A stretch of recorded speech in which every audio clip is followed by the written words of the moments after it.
Hello everyone, good evening. ಇವತ್ತು evening ಸ್ನಾಕ್ಸ್ಗೆ dry gobi ಮಾಡೋಣ ಅನ್ಕೊಂಡೆ. ಇದಕ್ಕೆ 4 ಸ್ಪೂನ್ ಮೈದಾ ಹಿಟ್ಟು, 2 ಸ್ಪೂನ್ ಕಾರ್ನ್ ಫ್ಲೋರ್ ಹಾಕೋತಾ ಇದೀನಿ. ಹಾಗೆ ಗರಂ ಮಸಾಲ, ಉಪ್ಪು, ಖಾರದ ಪುಡಿ, ಪೆಪ್ಪರ್ ಪೌಡರ್, ಶುಂಠಿ ಬೆಳ್ಳುಳ್ಳಿ ಪೇಸ್ಟ್ ಹಾಕೊಂಡು ನೀಟಾಗಿ ಮಿಕ್ಸ್ ಮಾಡ್ಕೊಂಡೆ. ಇದಕ್ಕೇನೆ 1 ಸ್ಪೂನ್ ಎಣ್ಣೆ, ಉಪ್ಪು ಮತ್ತೆ ನೀರ್ ಹಾಕೊಂಡು ಬೋಂಡಾ ಹಿಟ್ಟಿನ ಅದಕ್ಕೆ ಕಲ್ಸ್ಕೊಂಡು ಒಂದ್ ಸೈಡ್ಗೆ ಇಟ್ಕೊಂಡೆ. ಈಗ ಕಾಲಿಫ್ಲವರ್ನು ನೀಟಾಗಿ ಕಟ್ ಮಾಡ್ಕೊಳ್ತಾ ಇದ್ದೀನಿ. ನಮ್ಮ ಮನೇಲೆಲ್ಲ ಏನಂದ್ರೆ ಕ್ಯಾಬೇಜ್ ಅಲ್ಲಿ ಮಾಡೋ ಗೋಬಿನ ಅಷ್ಟು ಇಷ್ಟಪಡಲ್ಲ. ಈ ಕಾಲಿಫ್ಲವರ್ ಅಲ್ಲಿ ಮಾಡಿದ್ರೆ ಇಷ್ಟಪಟ್ಟು ತಿಂತಾರೆ.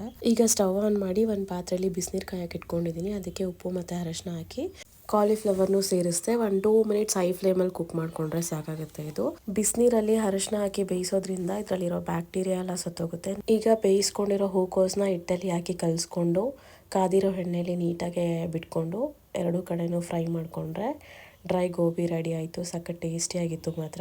ಹಾಗೆ ಒಂದು ರೌಂಡ್ ಈವ್ನಿಂಗ್ ವಾಕ್ ಕೂಡ ಮುಗೀತು. ನನ್ನ ವ್ಲಾಗ್ಸ್ ನಿಮ್ಗೆ ಇಷ್ಟ ಆಗ್ತಿದ್ರೆ ಪ್ಲೀಸ್ ಸಬ್ಸ್ಕ್ರೈಬ್ ಮಾಡ್ಕೊಳ್ಳಿ. Thanks for watching friends.